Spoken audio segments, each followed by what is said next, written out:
Hey Skylar, Yes, Alice? I wanted to tell you something. What is it, Alice? I want to make a baby.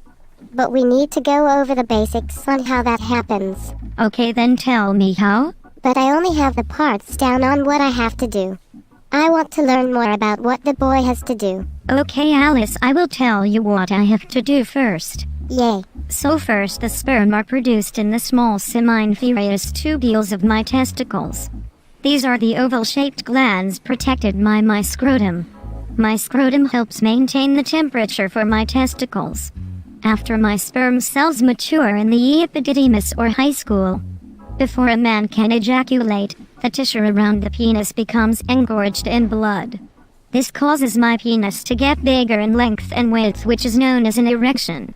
Then the Cowper's gland releases a fluid that cleans out any leftover sperm or other fluids, acting as a lubricant. The pull-out method is not recommended because it is not a safe alternative to a condom. Once I start to get that feeling, my sperm start moving at lightning speed from the epididymis and travel through the vas deferens. While my sperm is traveling through this tube, the sperm is nourished with amino acids to make sure that the sperm survive. The amino acids are provided by the seminal vesicles. The prostate gland will add fluid, and prostaglandins, these fluids will make semen. Then I ejaculate into the vagina and my sperm travel to meet your awaiting egg. And W, that you know what I have to do.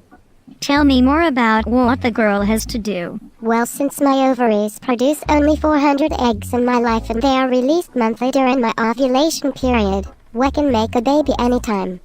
During my ovulation period, the egg produces gently sweep into the fallopian tube with the help of my fembria. In order for my egg to become fertilized, the sperm must travel through the vagina, which is also the birth canal, and then through the cervix, which is the organ that dilates to allow the birthing process.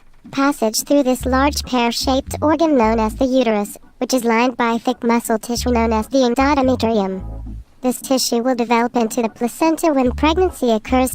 In order for the egg to reach the sperm must travel through the thin channels that connect to the ovary called the fallopian tubes.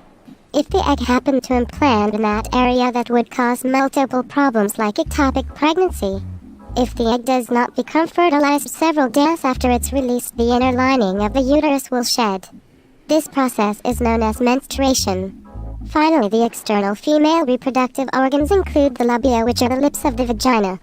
The clitoris is the organ that causes my pleasure, so let's go make that baby.